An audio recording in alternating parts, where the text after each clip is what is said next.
ನಮಸ್ಕಾರ. ಇವತ್ತು ನಾವು ಒಂದು ತುಂಬಾನೇ ಇಂಟ್ರೆಸ್ಟಿಂಗ್ ವಿಷಯದ ಬಗ್ಗೆ ಮಾತಾಡೋಣ. ನಮ್ಮದೇ ಕೆಲಸವನ್ನ, ಅಂದ್ರೆ ನಾವು ಬರೆದ ಉತ್ತರಗಳನ್ನ ನಾವೇ ಹೇಗೆ ಪರಿಶೀಲನೆ ಮಾಡಿಕೊಳ್ಳೋದು ಅನ್ನೋದ್ರ ಬಗ್ಗೆ. ಇದಕ್ಕಾಗಿ ಡಾಕ್ಟರ್ ಸುಜೇಂದ್ರ ಪ್ರಕಾಶ್ ಅವರ the jurists approach to objective self evaluation ಅನ್ನೋ ಒಂದು ಲೇಖನದ ಆಯ್ದ ಭಾಗ ನಮ್ಮ ಮುಂದಿದೆ. ಹೌದು, ಇದರ ಮೂಲ ಐಡಿಯಾ ತುಂಬಾನೇ ಸರಳ, ಆದರೆ ಬಹಳ ಶಕ್ತಿಯುತ. ಎಕ್ಸಾಕ್ಟ್ಲಿ. ವಿದ್ಯಾರ್ಥಿಗಳು ತಮ್ಮ ಉತ್ತರ ಪತ್ರಿಕೆಗಳನ್ನು ನೋಡುವಾಗ ಅದಕ್ಕೆ ತಾವೇ ಒಂದು ರೀತಿ ರಕ್ಷಣಾ ವಕೀಲರಾಗ್ಬಿಡ್ತಾರೆ. ನಾನು ಬರೆದಿದ್ದೀನಿ ಅಂದಮೇಲೆ ಸರಿ ಇರಲೇಬೇಕು ಅಂತ ವಾದ ಕೇಳಿದ್ಬಿಡ್ತಾರಲ್ವಾ? ಹೌದು ಹೌದು. ಆದ್ರೆ ಈ ಮೂಲ ಲೇಖನ ಹೇಳೋದು, ಆ ವಕೀಲನ ಕೋಟು ಕಳಚಿಟ್ಟು ಒಬ್ಬ ನ್ಯಾಯಾಧೀಶನ ಕುರ್ಚಿಯಲ್ಲಿ ಕೂತು ನಮ್ಮ ಉತ್ತರವನ್ನು ನೋಡಿದ್ರೆ ಏನಾಗುತ್ತೆ? ಈ ಒಂದು ಮನಸ್ಥಿತಿಯ ಬದಲಾವಣೆ ಬಗ್ಗೆನೇ ಇವತ್ತಿನ ನಮ್ಮ ಚರ್ಚೆ. ಖಂಡಿತ. ಈ ದೃಷ್ಟಿಕೋನ ಬದಲಾವಣೆ ಇದೆಯಲ್ಲ, ಇದು ಕೇವಲ ಪರೀಕ್ಷೆಯಲ್ಲಿ 4 ಅಂಕ ಹೆಚ್ಚು ಗಳಿಸೋದಕ್ಕೆ ಸೀಮಿತವಾಗಿಲ್ಲ. ಇದು ನಾವು ಕಲಿಯುವ ರೀತಿಗೆ ಒಂದು ಹೊಸ ಆಯಾಮ ಕೊಡುತ್ತೆ. ನಮ್ಮ ತಪ್ಪುಗಳನ್ನು ನಾವು ನೋಡುವ ದೃಷ್ಟಿಯನ್ನೇ ಬದಲಾಯಿಸುತ್ತೆ. ಅಂದ್ರೆ ಇದು ನಮ್ಮನ್ನ ನಾವೇ ಶಿಕ್ಷಿಸಿಕೊಳ್ಳುವ ಪ್ರಕ್ರಿಯೆ ಅಲ್ಲ. ಖಂಡಿತ ಅಲ್ಲ. ಬದಲಿಗೆ ನಮ್ಮ ಜ್ಞಾನದಲ್ಲಿ ಸ್ಪಷ್ಟತೆ ತಂದುಕೊಂಡು ವಿಷಯದ ಮೇಲೆ ಹಿಡಿತ ಸಾಧಿಸುವ ಒಂದು ಶಿಸ್ತುಬದ್ಧ ಮಾರ್ಗ. ಸರಿ. ಹಾಗಿದ್ರೆ ಈ ವಕೀಲ ಮತ್ತು ನ್ಯಾಯಾಧೀಶರ ನಡುವಿನ ವ್ಯತ್ಯಾಸದಿಂದಾನೇ ಶುರು ಮಾಡೋಣ ಅಲ್ವಾ? ಖಂಡಿತ. ನನಗೂ ನೆನ್ಪಿದೆ, ಸ್ಕೂಲ್ ದಿನಗಳಲ್ಲಿ ಒಂದುತ್ತರ ಬರೆದು ಟೀಚರ್ ಏನಾದ್ರೂ ತಪ್ಪು ಅಂದಿದ್ರೆ, ಇಲ್ಲ ಮಿಸ್, ನಾನು ಈಗ ಅನ್ಕೊಂಡು ಬರ್ದೆ, ನನ್ನ ಪ್ರಕಾರ ಇದು ಸರಿ ಅಂತ ವಾದ ಮಾಡಕ್ ಹೋಗ್ತಿದ್ದೆ. ಆ ರಕ್ಷಣಾತ್ಮಕ ಮನೋಭಾವ ಯಾಕಷ್ಟು ಸಹಜವಾಗಿ ಬರುತ್ತೆ? ಆಕ್ಚುಲಿ ಇದು ಬಹಳ ಸಹಜ. ಯಾಕೆಂದ್ರೆ ನಾವು ಮಾಡಿದ ಕೆಲಸದ ಮೇಲೆ ನಮಗೊಂದು ಭಾವನಾತ್ಮಕ ಸಂಬಂಧ ಬೆಳೆದ್ಬಿಡುತ್ತೆ. ಓ, ನನ್ನ ಉತ್ತರ, ನನ್ನ ಪ್ರಯತ್ನ ಅನ್ನೋ ಭಾವನೆ. ಅದೇ. ಈ ರಕ್ಷಣಾ ವಕೀಲ ಮನೋಭಾವದ ಮುಖ್ಯ ಉದ್ದೇಶವೇನು? ತನ್ನ ಕಕ್ಷಿದಾರನನ್ನು, ಅಂದ್ರೆ ಇಲ್ಲಿ ನಮ್ಮ ಉತ್ತರವನ್ನು ಶತಾಯಗತಾಯ ಗೆಲ್ಲಿಸುವುದು. ಆಗ ಸತ್ಯ ಯಾವುದು, ತಪ್ಪು ಯಾವುದು ಅನ್ನೋದು ಮುಖ್ಯವಾಗಲ್ಲ, ವಾದ ಗೆಲ್ಲುವುದಷ್ಟೇ ಮುಖ್ಯವಾಗುತ್ತೆ. ಅಂದ್ರೆ ನಮ್ಮ ಗಮನ ಸತ್ಯ ಏನು ಅನ್ನೋದಕ್ಕಿಂತ ನಾನು ಸರಿ ಅಂತ ಹೇಗೆ ಸಾಬೀತುಪಡಿಸಲಿ ಅನ್ನೋದ್ರ ಮೇಲೆ ಶಿಫ್ಟ್ ಆಗ್ಬಿಡುತ್ತೆ. ನಿಖರವಾಗಿ. ಇದರಿಂದ ನಮ್ಮ ಬೆಳವಣಿಗೆ ನಿಂತೋಗುತ್ತೆ. ಯಾಕೆ? ಯಾಕೆಂದ್ರೆ ನಮ್ಮ ತಪ್ಪುಗಳನ್ನು ನೋಡಲು ನಾವು ಸಿದ್ಧರಿರೋದೇ ಇಲ್ಲ. ಆದ್ರೆ ಒಬ್ಬ ನ್ಯಾಯಾಧೀಶನ ಪಾತ್ರವೇ ಬೇರೆ. ಹೌದು, ನ್ಯಾಯಾಧೀಶರ ಕೆಲಸ ವಾದ ಗೆಲ್ಲುವುದಲ್ಲ, ಅಲ್ಲ, ಸತ್ಯವನ್ನು ಸ್ಥಾಪಿಸುವುದು. ಅದಕ್ಕೆ ಅವರು ಭಾವನೆಗಳಿಗೆ ಬೆಲೆ ಕೊಡದೆ ಸಾಕ್ಷ್ಯಾಧಾರಗಳನ್ನು ಮಾತ್ರ ಪರಿಗಣಿಸ್ತಾರೆ. ಹಾಗೆಯೇ ನಮ್ಮ ಉತ್ತರವನ್ನು ನೋಡುವಾಗ ನಾವು ಕೂಡ ಕೆಲವು ನೇರವಾದ ಪ್ರಶ್ನೆಗಳನ್ನು ಕೇಳಿಕೊಳ್ಳಬೇಕು ಅಂತ ಲೇಖನದಲ್ಲಿ ಹೇಳಲಾಗಿದೆ. ಓಕೆ, ಆ ಪ್ರಶ್ನೆಗಳು ಯಾವುವು? ಅವು ನಮ್ಮ ದೃಷ್ಟಿಕೋನವನ್ನ ಹೇಗೆ ಬದಲಿಸ್ತವೆ? ಲೇಖನದಲ್ಲಿ ಒಂದು 5 ಪ್ರಶ್ನೆಗಳ ಚೌಕಟ್ಟು ಕೊಟ್ಟಿದ್ದಾರೆ. ಮೊದಲನೆಯದು ತುಂಬಾನೇ ನೇರ, ಇದು ಸರಿಯಾಗಿದೆಯಾ? ಸರಿ. ಎರಡನೆಯದು, ಇದು ಭಾಗಶಃ ಸರಿಯಾಗಿದೆಯಾ? ಮೂರನೆಯದು, ಇದು ಸಂಪೂರ್ಣವಾಗಿ ತಪ್ಪಾಗಿದೆಯಾ? ಒಂದ್ ನಿಮಿಷ, ಆ ಭಾಗಶಃ ಸರಿ ಅನ್ನೋ ಪ್ರಶ್ನೆ ಇದೆಯಲ್ಲ, ಅದು ಬಹಳ ಮುಖ್ಯ ಅನ್ಸುತ್ತೆ. ಯಾಕಂದ್ರೆ ಹೆಚ್ಚಿನ ವೇಳೆಯಲ್ಲಿ ಉತ್ತರಗಳು ಕಪ್ಪು ಬಿಳುಬು ಆಗಿರಲ್ಲ. ಈಗ ಉದಾಹರಣೆಗೆ, ಮೊದಲನೇ ಮಹಾಯುದ್ಧಕ್ಕೆ ಕಾರಣಗಳೇನು ಅಂತ ಕೇಳಿದಾಗ ವಿದ್ಯಾರ್ಥಿ ಬರೀ ಆರ್ಚ್ ಡ್ಯೂಕ್ ಫರ್ಡಿನ್ಯಾಂಡ್ನ ಹತ್ಯೆ ಅಂತ ಬರೆದ್ರೆ ಅದನ್ನ ತಪ್ಪು ಅಂತ ಪೂರ್ತಿಯಾಗಿ ತಳ್ಳಿ ಹಾಕಕ್ಕಾಗಲ್ಲ. ಆಗಲ್ಲ. ಕರೆಕ್ಟ್. ಆವಾಗ ಈ ಪ್ರಶ್ನೆ ಸಹಾಯಕ್ಕೆ ಬರುತ್ತೆ. ಇದು ಭಾಗಶಃ ಸರಿಯೇ? ಹೌದು, ಇದು ಒಂದು ಪ್ರಮುಖ ಕಾರಣ. ಓಕೆ. ಆಗ ಮುಂದಿನ ಪ್ರಶ್ನೆ ಬರುತ್ತೆ, ನಿಖರವಾಗಿ ಏನು ಕೊರತೆ ಇದೆ? ಆಗ ಗೊತ್ತಾಗತ್ತೆ, ಮೈತ್ರಿಕೂಟಗಳು, ಸಾಮ್ರಾಜ್ಯಶಾಹಿ, ರಾಷ್ಟ್ರೀಯತೆ, ಈ ಎಲ್ಲ ದೊಡ್ಡ ಚಿತ್ರಣವೇ ಮಿಸ್ ಆಗಿದೆ ಅಂತ. ಆಗ ನೋಡಿ, ಸಂಭಾಷಣೆ ಸರಿ ತಪ್ಪು ಅನ್ನೋದ್ರಿಂದ ಪೂರ್ಣ ಅಪೂರ್ಣ ಅನ್ನೋದ್ರ ಕಡೆಗೆ ಚಲಿಸುತ್ತೆ. ಹೌದು, ಇದು ನಮ್ಮನ್ನೇ ದೂಷಿಸ್ಕೊಳ್ಳುವ ಬದಲು ರಚನಾತ್ಮಕವಾಗಿ ಯೋಚಿಸೋಕೆ ಪ್ರೇರೇಪಿಸುತ್ತೆ. ಆಮೇಲೆ ಕೊನೆಯ ಪ್ರಶ್ನೆ, ಏನನ್ನು ಸರಿಪಡಿಸಬೇಕು ಅಂತ. ಇದು ನೇರವಾಗಿ ಆಕ್ಷನ್ ಕಡೆಗೆ ನಮ್ಮನ್ನ ತಳ್ಳುತ್ತೆ. ಹೌದು. ಸೊ ಈ ಪ್ರಶ್ನೆಗಳು ಕೇಳ್ಕೊಳ್ಳುವುದರಿಂದ ನಾವು ನಮ್ಮ ಉತ್ತರದಿಂದ ಒಂದು ಹೆಜ್ಜೆ ಹಿಂದೆ ಬಂದು ಅದನ್ನ ವಸ್ತುನಿಷ್ಠವಾಗಿ ನೋಡೋಕೆ ಸಾಧ್ಯ ಆಗುತ್ತೆ. ಅದೇ ನ್ಯಾಯಾಧೀಶರ ದೃಷ್ಟಿಕೋನ. ಗುರಿ ಶಿಕ್ಷೆ ಕೊಡುವುದಲ್ಲ, ನ್ಯಾಯ ಒದಗಿಸುವುದು. ಇಲ್ಲಿ ನಮ್ಮ ಜ್ಞಾನಕ್ಕೆ ನಾವು ನ್ಯಾಯ ಒದಗಿಸಬೇಕು. ಈ ಮನಸ್ಥಿತಿಯ ಬದಲಾವಣೆ ತಂದುಕೊಳ್ಬೇಕು ಅನ್ನೋದು ಸರಿ, ಆದರೆ ಅದು ಅಷ್ಟು ಸುಲಭ ಅನ್ಸಲ್ಲ. ಇವತ್ತಿಂದ ನಾನು ನನ್ನ ಉತ್ತರಗಳಿಗೆ ನ್ಯಾಯಾಧೀಶ ಅಂತ ಅಂದುಕೊಂಡ ತಕ್ಷಣ ಆಗ್ಬಿಡುತ್ತಾ? ಇಲ್ಲ ಇಲ್ಲ. ಈ ದೃಷ್ಟಿಕೋನವನ್ನು ನಮ್ಮ ಅಭ್ಯಾಸದಲ್ಲೂ ತರಲು ಏನಾದರೂ ಪ್ರಾಯೋಗಿಕ ಹಂತಗಳು, ನಿಯಮಗಳು ಇವೆಯಾ? ಖಂಡಿತ ಇವೆ. ಬರೀ ಅಂದುಕೊಂಡ್ರೇ ಆಗಲ್ಲ, ಅದಕ್ಕೆ ಒಂದು ಶಿಸ್ತುಬದ್ಧ ಅಭ್ಯಾಸ ಬೇಕು. ಲೇಖನದಲ್ಲಿ ಇದಕ್ಕಾಗಿಯೇ 4 ಅದ್ಭುತವಾದ ನಿಯಮಗಳನ್ನು ಕೊಟ್ಟಿದ್ದಾರೆ. ಮೊದಲನೆಯದು ಭಾವನಾತ್ಮಕವಾಗಿರಬಾರದು. ಅಂದ್ರೆ ಇದು ನಾನು ಕಷ್ಟಪಟ್ಟು ಬರೆದ ಉತ್ತರ ಅನ್ನೋ ಮಮಕಾರವನ್ನು ಸಂಪೂರ್ಣವಾಗಿ ಬಿಟ್ಟುಬಿಡಬೇಕು. ಸರಿ. ಎರಡನೆಯದು ಬರೆದದ್ದಕ್ಕೆ ಅಂಟಿಕೊಳ್ಳಬಾರದು. ಅಂದ್ರೆ ನಾವು ಬರೆದ ಮೇಲೆ ಅದು ಕಲ್ಲಿನಲ್ಲಿ ಕೆತ್ತಿದ ಶಾಸನ ಅಲ್ಲ. ಹೌದು. ಅದನ್ನ ಬದಲಾಯಿಸಬಹುದು, ತಿದ್ದಬಹುದು, ಅಳಿಸಿ ಹಾಕಬಹುದು ಅನ್ನೋ ಫ್ಲೆಕ್ಸಿಬಿಲಿಟಿ ಇರಬೇಕು. ಹೌದು. ಇವೆರಡೂ ಒಂದಕ್ಕೊಂದು ಪೂರಕ. ಮೂರನೇದು ವಸ್ತುನಿಷ್ಠವಾಗಿರ್ಬೇಕು. ಅಂದ್ರೆ ಉತ್ತರ ಸರಿಯಿದೆಯೋ ತಪ್ಪಿದೆಯೋ ಅನ್ನೋದನ್ನ ವೈಯಕ್ತಿಕವಾಗಿ ತೆಗೆದುಕೊಳ್ಳದೆ ಪಠ್ಯಪುಸ್ತಕ ಅಥವಾ ಮೂಲ ಆಕರಗಳಲ್ಲಿರುವ ಸತ್ಯಾಂಶಗಳ ಜೊತೆ ಹೋಲಿಸಿ ನೋಡಬೇಕು. ಈ 3 ನಿಯಮಗಳು ಅರ್ಥವಾದವು. ಆದರೆ 4ನೇದಿದೆಯಲ್ಲ, ಅದ್ ನಂಗೆ ಬಹಳ ಇಷ್ಟವಾಯಿತು. ತಮ್ಮ ಉತ್ತರವನ್ನು ಬೇರೆ ಯಾರೋ ಬರೆದಿದ್ದಾರೆ ಎಂದು ಭಾವಿಸಬೇಕು. ಹೌದು, ಅದೊಂದು ಸೈಕೊಲಾಜಿಕಲ್ ಟ್ರಿಕ್. ಅದೇ ಅಲ್ವಾ? ಯಾಕೆ ನಮ್ಮದೇ ಉತ್ತರದಲ್ಲಿ ಕಾಣದ ತಪ್ಪುಗಳು ಬೇರೆಯವರ ಉತ್ತರದಲ್ಲಿ ಅಷ್ಟು ಸುಲಭವಾಗಿ ಕಾಣಿಸುತ್ತವೆ?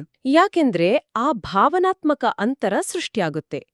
ನಮ್ಮದೇ ಉತ್ತರವನ್ನು ಓದುವಾಗ ನಾವು ಏನು ಯೋಚಿಸಿ ಬರೆದಿದ್ದೇವೆ ಅನ್ನೋದು ನಮ್ಮ ತಲೆಯಲ್ಲಿರುತ್ತೆ. ಹಾಗಾಗಿ ವಾಕ್ಯದಲ್ಲಿರುವ ತಪ್ಪು, ಅಸ್ಪಷ್ಟತೆ ನಮ್ಗೆ ಕಾಣಿಸೋದೇ ಇಲ್ಲ. ಆದ್ರೆ ಅದೇ ಉತ್ತರವನ್ನು ನಿಮ್ಮ ಸ್ನೇಹಿತ ಬರೆದಿದ್ದಾನೆ ಅಂದ್ಕೊಂಡು ಓದಿ ನೋಡಿ. ಏನಿದು, ಈ ವಾಕ್ಯಕ್ಕೆ ಅರ್ಥವೇ ಇಲ್ಲ, ಈ ಪಾಯಿಂಟ್ ಇಲ್ಲಿಗೆ ಸಂಬಂಧವೇ ಇಲ್ಲ ಅನ್ನೋದು ತಕ್ಷಣ ಕಣ್ಣಿಗೆ ರಾಚುತ್ತೆ. ಆ ಅಂತರವೇ ನಮಗೆ ವಸ್ತುನಿಷ್ಠತೆಯನ್ನು ಕೊಡುತ್ತೆ. ಎಕ್ಸಾಕ್ಟ್ಲಿ. 4 ನಿಯಮಗಳನ್ನು ಪಾಲಿಸಿ ನಮ್ಮ ಉತ್ತರವನ್ನು ವಿಶ್ಲೇಷಣೆ ಮಾಡಿದ ಮೇಲೆ ಮುಂದೇನು? ಆ ನ್ಯಾಯಾಧೀಶರ ತೀರ್ಪು ಬಂದ ಹಾಗೆ ಆಯಿತು. ತೀರ್ಪಿನ ನಂತರದ ಕ್ರಮಗಳೇನು? ಲೇಖನದಲ್ಲಿ ಅದನ್ನು ಸ್ಪಷ್ಟವಾಗಿ 4 ಕ್ರಿಯೆಗಳಾಗಿ ವಿಂಗಡಣಿಸಲಾಗಿದೆ. ಇವು ನ್ಯಾಯಾಧೀಶರ ಅಂತಿಮ ಆದೇಶ ಇದ್ದ ಹಾಗೆ. ಮೊದಲನೆಯದು, ಉತ್ತರದಲ್ಲಿರುವ ಅಂಶ ಸರಿಯಾಗಿದ್ದರೆ ಅದನ್ನು ಇಟ್ಟುಕೊಳ್ಳಿ. ಸರಿ.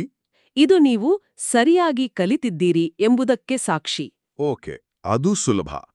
ಆದ್ರೆ ಎರಡನೆಯದು, ತಪ್ಪಾಗಿದ್ದರೆ ಅದನ್ನು ಅಳಿಸಿ ಹಾಕಿ ಅಂತ.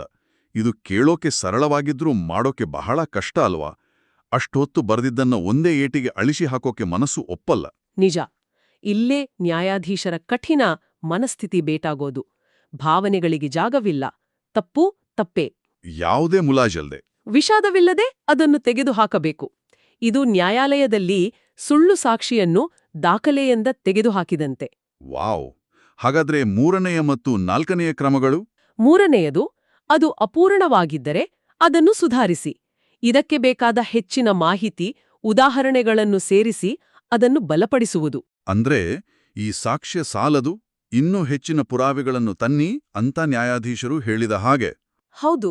4ನೆಯದು, ಅದು ಅಪ್ರಸ್ತುತವಾಗಿದ್ದರೆ ಅದನ್ನು ತೆಗೆದುಹಾಕಿ. ಕೆಲವೊಮ್ಮೆ ನಾವು ಪುಟ ತುಂಬಿಸೋಕೆ ವಿಷಯಕ್ಕೆ ಸಂಬಂಧವಿಲ್ಲದನ್ನು ಬರ್ದಿರ್ತೇವೆ. ಅದು ಪ್ರಕರಣಕ್ಕೆ ಸಂಬಂಧವಿಲ್ಲದ ವಾದ ಅಂತ ತಿರಸ್ಕರಿಸಿದ ಹಾಗೆ. ವಾವ್! ಈ 4 ಕ್ರಿಯೆಗಳನ್ನು ನ್ಯಾಯಾಲಯದ ರೂಪಕಕ್ಕೆ ಹೋಲಿಸಿದ್ದು ಅದ್ಭುತವಾಗಿದೆ. Keep, erase, improve, remove. ಇವು ನ್ಯಾಯಾಧೀಶರ ತೀರ್ಪಿನ ಪ್ರಾಯೋಗಿಕ ರೂಪ. ಆದ್ರೆ ಇಲ್ಲಿ ನನಗೊಂದು ಪ್ರಶ್ನೆ ಇದೆ. ಈ ಇಡೀ ಪ್ರಕ್ರಿಯೆ ನಮ್ಮ ತಪ್ಪುಗಳನ್ನೇ ಹುಡುಕಿ ಭೂತಗನ್ನಡಿ ಹಾಕಿ ನೋಡುವಂತಿದೆ.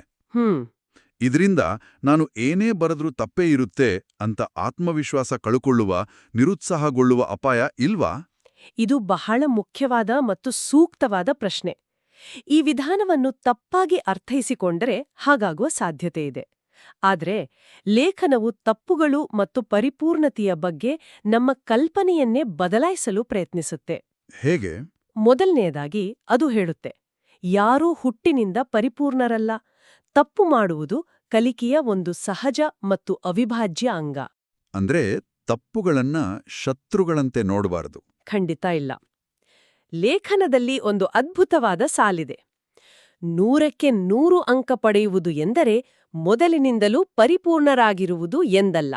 ಬದಲಾಗಿ ತಪ್ಪುಗಳನ್ನ ಪದೇ ಪದೇ ಸರಿಪಡಿಸಿಕೊಳ್ಳುವುದು. ಹೌದು. ಯಶಸ್ಸು ಎಂದರೆ ತಪ್ಪುಗಳೇ ಇಲ್ಲದ ಸ್ಥಿತಿಯಲ್ಲ. ಅದು ತಪ್ಪುಗಳನ್ನು ಗುರುತಿಸಿ, ತಿದ್ದಿ ಮತ್ತೆ ಆ ತಪ್ಪನ್ನು ಮಾಡದಂತೆ ಕಲಿಯುವ ಒಂದು ನಿರಂತರ ಪ್ರಕ್ರಿಯೆ. ಪರಿಪೂರ್ಣತೆ ಆರಂಭದ ಹಂತವಲ್ಲ, ತಿದ್ದುಪಡಿಯೇ ಪ್ರಕ್ರಿಯೆ. ಈ ವಾಕ್ಯ ನಿಜಕ್ಕೂ ಬಹಳ ಶಕ್ತಿಯುತವಾಗಿದೆ. ಹೌದು.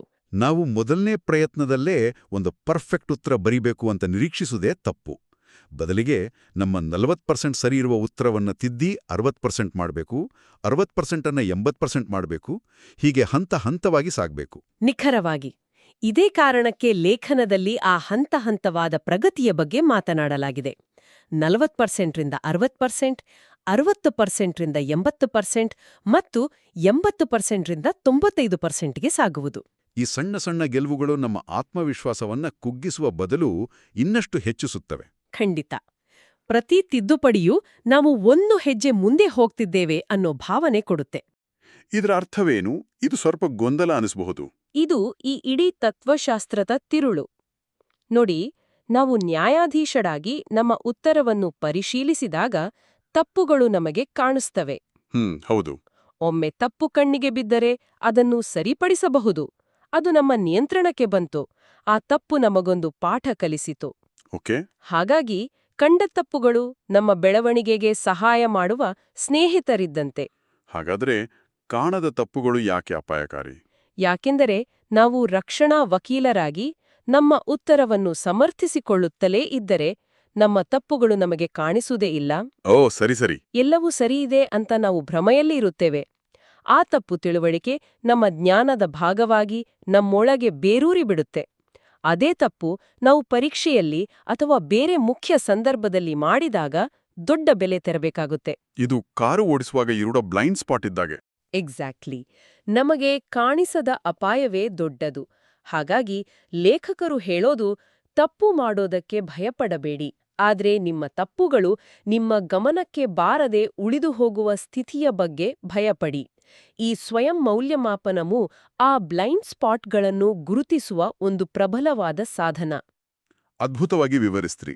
ಹಾಗಾದರೆ ಈ ಚರ್ಚೆಯನ್ನು ಒಟ್ಟುಗೂಡಿಸಿ ಒಬ್ಬ ವಿದ್ಯಾರ್ಥಿ ತನ್ನ ಉತ್ತರಗಳಿಗೆ ನ್ಯಾಯಾಧೀಶನಾಗಲು ಬೇಕಾದ ಪ್ರಮುಖ ಗುಣಗಳನ್ನು ಮತ್ತೊಮ್ಮೆ ನೆನಪಿಸೋದಾದ್ರೆ, ಒಟ್ಟಾರೆಯಾಗಿ ಹೇಳುವುದಾದರೆ, ಭಾವನಾತ್ಮಕವಾಗಿರದೆ ನ್ಯಾಯಯುತವಾಗಿ ಸಾಕ್ಷ್ಯಾಧಾರಗಳ ಮೇಲೆ ಗಮನಹರಿಸಬೇಕು. ಸರಿತಾನೆ? ಹೌದು.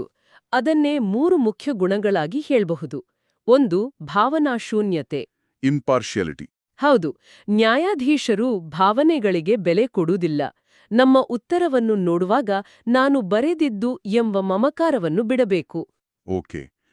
2. ನ್ಯಾಯಸಮ್ಮತತೆ ಅಂದ್ರೆ ಫೇರ್ನೆಸ್.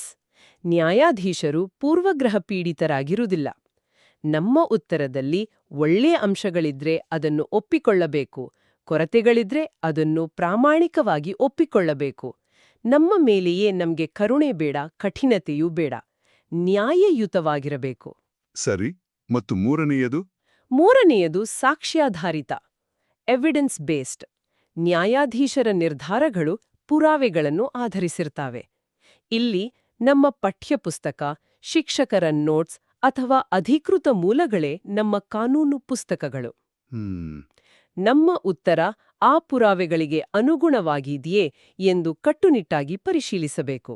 ಒಟ್ಟಿನಲ್ಲಿ ಕಲಿಕೆಯ ಪ್ರಕ್ರಿಯೆಯಲ್ಲಿ ನಮ್ಮನ್ನು ನಾವು ಸಮರ್ಥಿಸಿಕೊಳ್ಳುವ ವಕೀಲನ ಪಾತ್ರದಿಂದ ಹೊರಬಂದು ಸತ್ಯವನ್ನು ಹುಡುಕುವ ವಸ್ತುನಿಷ್ಠ ನ್ಯಾಯಾಧೀಶನ ಪಾತ್ರಕ್ಕೆ ಬದಲಾಗುವುದೇ ಈ ಚರ್ಚೆಯ ಸಾರಾಂಶ. ಹೌದು. ಈ ದೃಷ್ಟಿಕೋನ ನಮ್ಮನ್ನು ನಿರಂತರವಾಗಿ ಸುಧಾರಿಸಿಕೊಳ್ಳಲು ಪ್ರೇರೇಪಿಸುತ್ತದೆ. ಕೊನೆಯದಾಗಿ ಒಂದು ಅಂಶವನ್ನು ಸೇರ್ಸೋದಾದ್ರೆ, ಹೇಳಿ. ಈ ವಿಧಾನದ ಉದ್ದೇಶ ನಮ್ಮ ಆತ್ಮವಿಶ್ವಾಸವನ್ನು ಕುಗ್ಗಿಸುವುದಲ್ಲ, ಬದಲಾಗಿ ನಮ್ಮೊಂದಿಗೆ ನಾವು ಪ್ರಾಮಾಣಿಕವಾಗಿರೋದು. ಭಾವನೆಗಳ ಬದಲು ಸತ್ಯಾಂಶಗಳನ್ನ ಆಧರಿಸಿ ಸ್ಪಷ್ಟವಾದ ಹಂತ ಹಂತದ ಸುಧಾರಣೆಯ ಮೇಲೆ ಗಮನಹರಿಸೋದು. ಇದು ನಮ್ಮನ್ನ ಹೆಚ್ಚು ಆತ್ಮವಿಶ್ವಾಸವುಳ್ಳ, ಜ್ಞಾನವುಳ್ಳ ವ್ಯಕ್ತಿಗಳನ್ನಾಗಿ ರೂಪಿಸುತ್ತೆ. ನಿಜ. ಯಾಕೆಂದ್ರೆ ನಿಜವಾದ ಆತ್ಮವಿಶ್ವಾಸ ಬರುವುದು ನನಗೆ ಎಲ್ಲವೂ ಗೊತ್ತು ಅನ್ನೋ ಭ್ರಮೆಯಿಂದಲ್ಲ, ನನ್ನ ತಪ್ಪುಗಳನ್ನ ಗುರ್ತಿಸಿ ಸರಿಪಡಿಸಿಕೊಳ್ಳುವ ಸಾಮರ್ಥ್ಯ ನನಗಿದೆ ಅನ್ನೋ ನಂಬಿಕೆಯಿಂದ. ಖಂಡಿತ. ಈ ಚರ್ಚೆ ನಮ್ಮ ಕಲಿಕೆಯ ವಿಧಾನದ ಬಗ್ಗೆ ಒಂದು ಹೊಸ ದೃಷ್ಟಿಕೋನವನ್ನು ನೀಡಿದೆ ಎಂದು ಭಾವಿಸುತ್ತೇನೆ.